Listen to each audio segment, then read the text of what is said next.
Welcome back subscribers, and hello YouTube viewers. On this occasion I've jumped on the motorcycle and headed west from Melbourne to have a look at more abandoned homesteads in this area. This is basically where the suburban sprawl has sort of met up with the rural or the regional areas of Victoria. Now the first one we'll go and see. I won't put the drone up on this one, but I sort of stumbled across it only because it looked like it had been totally burnt out. Now a lot of these homesteads have been bought out by developers, and they are building brand new residential estates in this area. I won't give away where the area is other than to say it's about an hour or so outside of Melbourne on the west side. So here's our first property. Now this will be pretty much what happens to all these properties. Initially, once a property becomes abandoned, or one of these homesteads becomes abandoned, they normally either lock it up if they can, or they leave the access to it quite open to just about anyone. And I feel that on this occasion kids have obviously got in here from the local area and set it alight for whatever reasons they have. Also, you'll notice some of the colourful graffiti.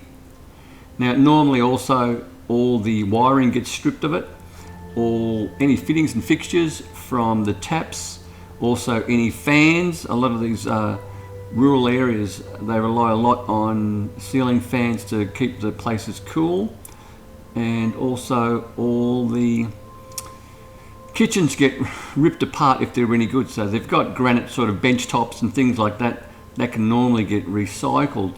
But what you will notice, which is quite interesting for me, is a lot of the timber doesn't get recycled. And I don't know when the last time people have been to like Bunnings or Home Depot if you're in the United States.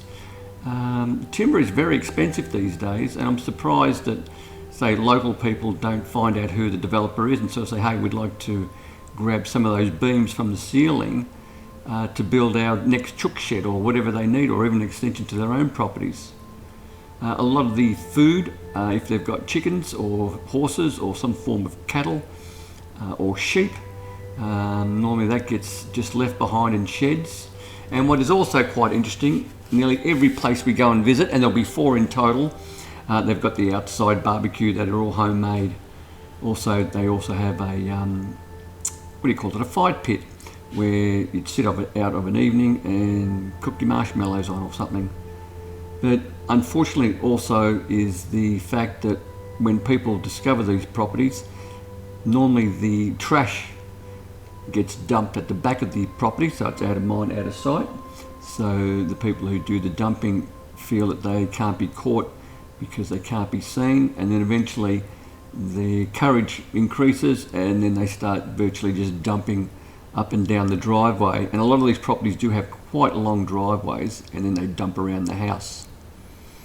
Now here we are at the second one. This is a much better property. This is where someone's recycled all the roof tiles, or they're going through that process. And also, once again, what I normally do is when I arrive to these locations, I make my way straight to the front door, make my presence felt. So I do yell out, hello, anyone there, blah, blah, blah. And one of the most important reasons I do that is not to sort of get myself out of trouble, but I'm concerned more about vagrants that might be in these properties, also people who are substance abuse affected that could be hiding out in these places, and also those with a mental health issue. I have unfortunately come across from time to time people who are in that state, and normally what I do is I call the police and just let them know of their whereabouts and what I sort of discovered. Also, what you do find sometimes is a lot of vehicles get dumped, especially stolen ones, in the backyards of some of these places. And I haven't videotaped them, but normally I just get the VIN number, and when I get home I'll contact the state authority, and in our case it's Vic Roads, and you just type in the VIN number, or if it's got a rego on it, and they tell you straight away online if it's stolen or not. And there has been occasions where this has been occurred, and you just notify the local police to that area of what you found and leave it with them. Once again, this is a substantial house. This is like a 4 or 5 bedroom house. There you have all those tiles being recycled. There's all the beams. Now, as I mentioned earlier, the beams must be worth a bit of money. Have to. But they don't get recycled for some reason. It's just the copper piping in the bathrooms that run to the kitchen, to the laundry, and things like that.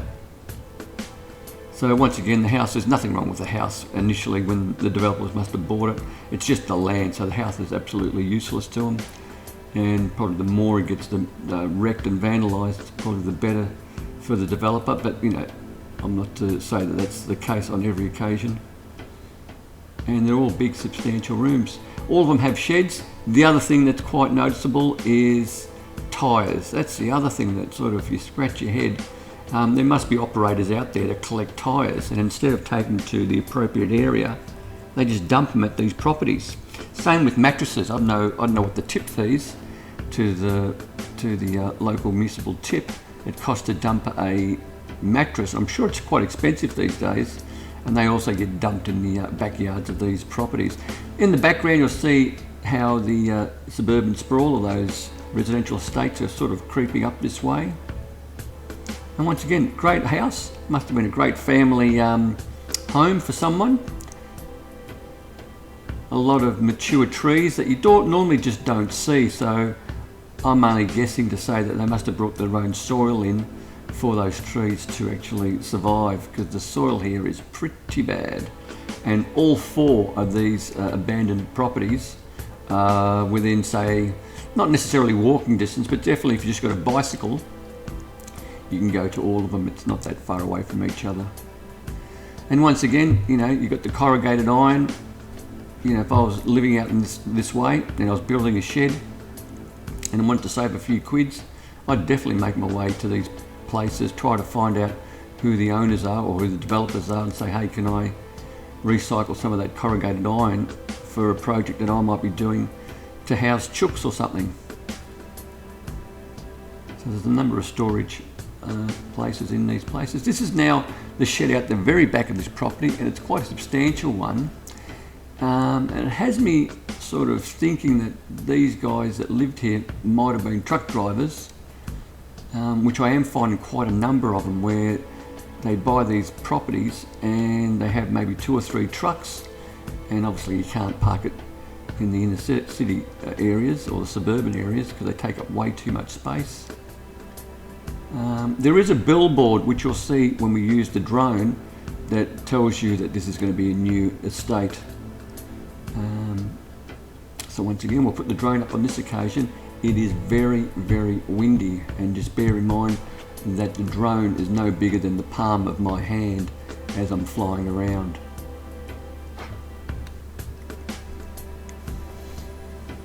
So I will pan around and you'll see a new residential estate just in the picture now. And it's all slowly getting closer to this property. Now, I don't believe for one instance this is all just owned by one developer, as in the ones that we just saw. A lot of developers are buying big farm properties, putting in their own streets, footpaths, street lighting, and putting in new roads and putting up houses. So I think it's just a matter of when is the best time for each developer to do such things. Now you can see it's got a huge water tank, and so that tells me that maybe they mightn't have town water.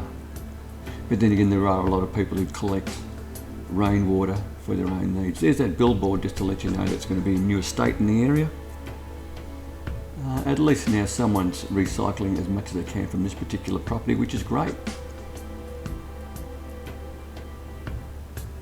So once again, I want to just make a mention that if I do come across a property where the gates are locked, or there's some sort of do not enter sign, or trespassers will be prosecuted sign, I absolutely don't go in. It's just good karma not to do things like that. I do love when they have no signs other than this area is being watched by CCTV, which this one had, because then at least the person who might be watching can see that I'm not there to do any vandalism or stealing anything. I'm just there to take photos. So here we are to the third abandoned building or abandoned homestead, and this is probably the best out of the four that we'll see. This one is quite substantial, also 4 to 5 bedrooms, but this one in particular had a great sort of family room with a cathedral ceiling. And once again, the doors, that's another thing that I should note, a lot of the doors get reclaimed. Hopefully we've got permission to do so. So there's no actual front door to knock on to say if it's okay to come in and take some photos. This one did have a vehicle that was sort of sliced in half. It was like the back half of a relatively brand new or a couple of years old Holden Colorado, I think it was called. I did get the VIN number, but unfortunately when I got home I couldn't actually make out the photo. I didn't get a clear enough image of it. There's the main sort of family room with great bay windows everywhere. The kitchen, you can see just down the right where the benches were, that's all been removed. Or removed. So people are respecting, the window frames have been removed. There's this, to look at that ceiling. Once again, graffitists have been through, done their thing.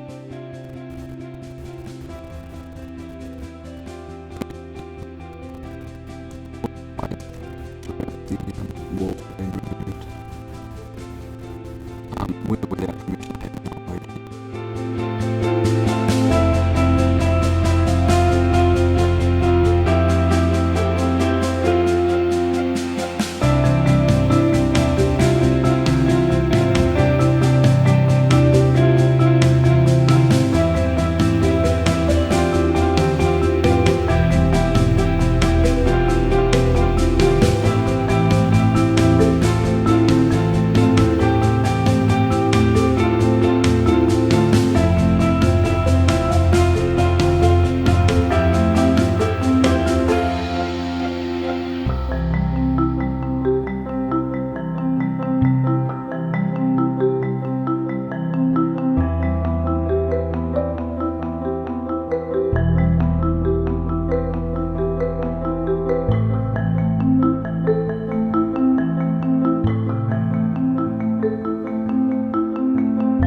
Very driveway, and ride out from it, you'll see this, which is quite substantial.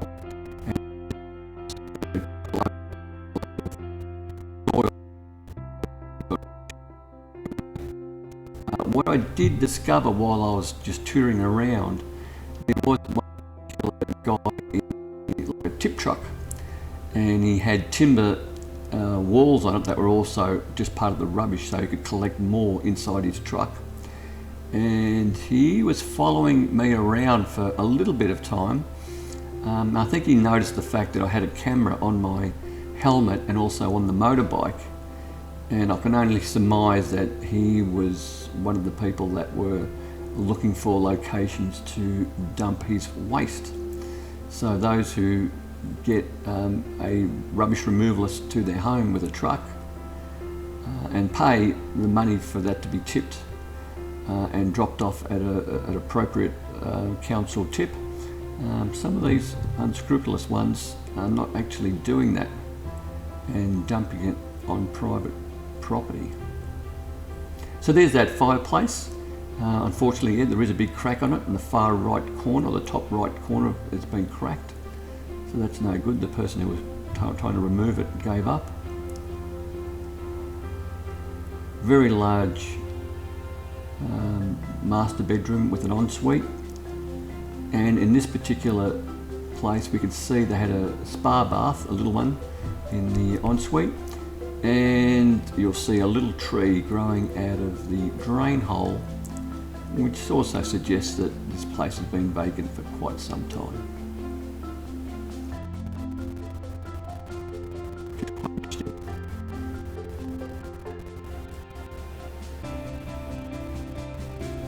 So I'm not 100% sure on how the developers get rid of all their rubbish. Either they dig a big hole and bury it, no idea. And then they put in their roads and footpaths and everything. It all depends obviously on how big the property is that they purchase.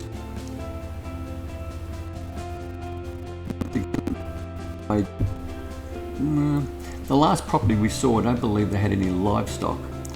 There's that blue Holden, Colorado, the back half of it. With this one, I think they might have had a horse out the back. I'm not 100% sure. But it does look like a shed sort of stabling area. But I'm not a horsey person, so I wouldn't know what the requirements are needed. So there's your back bay. The whole house circles around the family room, which is great. And then the bedrooms to one side for kids, and then the family, or the master bedroom to the other side. That's the back of it. There's more, as I said, rubbish gets dumped in the backyard first. You can see tracks where people have driven a truck and dumped it back. So you can see, actually they draw enough courage, or it could be another person that's doing the dumping and just dumps it in the driveway and just keeps dumping until they get right to the front gate. And then they don't return because they can't get in any further.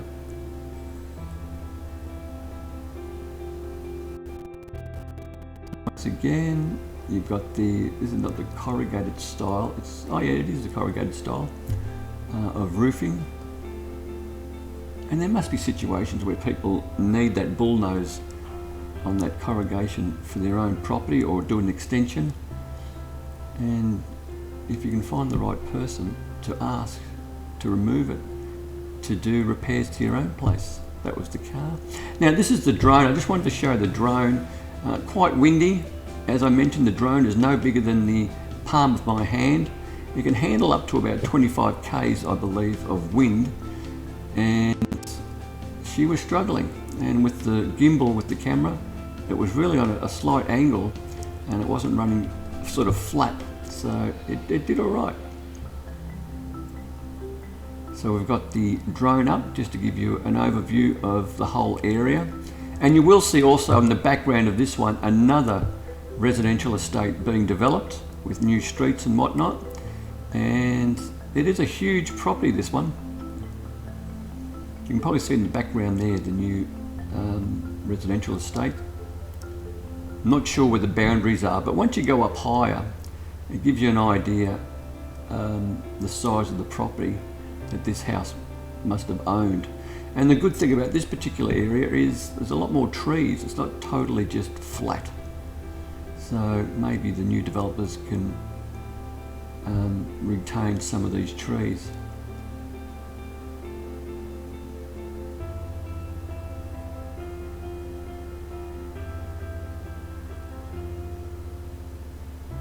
So there we go, there's some boundary fencing to where all the properties lie. There's all the rubbish that gets trashed. You really can't see the driveway, but it's a really long driveway to the main road. And that's me in the middle. And unfortunately, where I parked the motorcycle, it was on 2 ants nests. So lucky for me, they didn't climb up my leg, but once the drone landed, there was about half a dozen of them all over the drone, which was quite funny. Maybe you can see the ants there. So here we are leaving the place, and it just shows you where or how long this driveway actually was to the next location.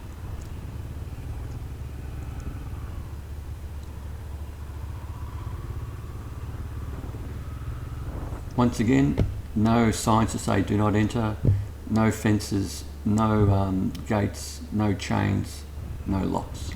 So this is the last one. On the left, just there, is the new estate being advertised. They normally just have a few flags and sort of like an office where you can buy off the lot. Nice burnout marks there on the road there by the local hoons, so to speak. And this is also a very long driveway. Here we have the tyres once again dumped in the driveway. And let's see what else we have here. I think there's a mattress as well, and just general waste. And as we get further in, there's normally a fair bit more. And what the good thing about this one is it's got a CCTV camera post just there on the left. And the good thing about that one is it's got its own power source from a solar panel. And I do believe it's one of those ones where no matter what you want to do to it, the images are already captured and they're sent by the cloud, so damaging it is pointless because it's already recorded. Now this house is a little bit smaller. Also, I believe there's either one or two maybe horses that were once here. There are some stabling areas next to the house. There's a shed, I believe there's also a shed, and there is just a small little work area.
You betcha.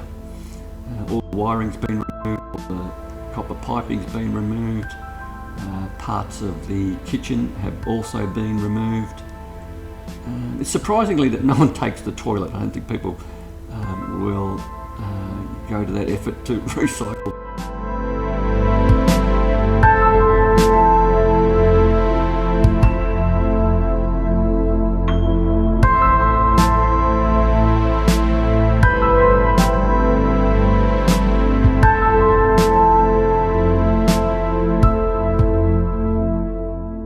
Go in, and the first thing I think I do is I go up the stairs. Now this particular staircase was a bit rickety. Some of the timber sort of framing to it had been removed, so I just gingerly went up, being very cautious, and I wanted to check out what the loft looks like. So once we get up there, I was absolutely pleasantly surprised. You could easily fit 2 sets of bunk beds in here. And there's also room to put in, say, a couple of desks for students and some cupboards to put your clothes in, or wardrobes I should say. Not sure about the heat. Now there were what looks like sort of fans that were once there. You can sort of see the remnants of the fittings, but they've all been removed, so I'm hoping that the insulation there was pretty good because it could cook in there. Now that's the other stairwell. That's more structurally sound, and that's got a nice view looking down onto the family room where I'm standing now. The master bedroom is just behind those stairs at street level, at ground level. But once again, those beams, the price of timber, and this place absolutely loved interior wood panelling, and there must be a use for it for someone.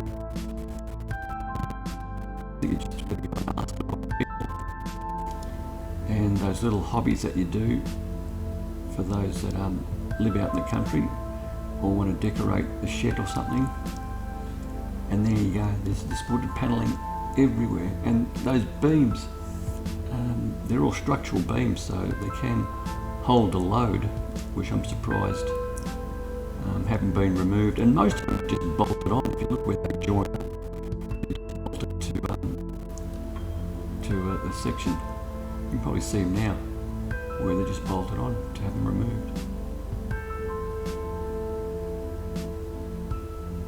So this is the laundry.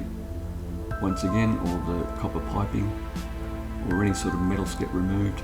Toilets, they never get touched. And the family bathroom.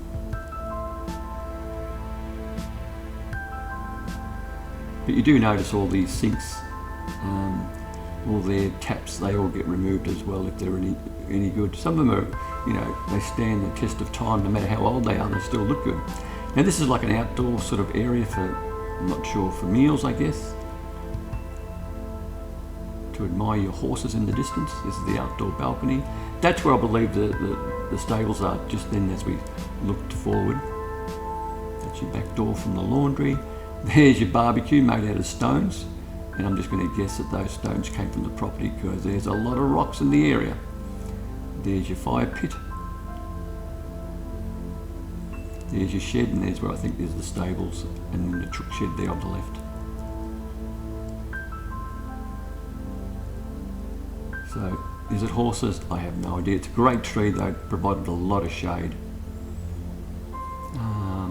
I'm just guessing this is where they kept the feed for the horses maybe.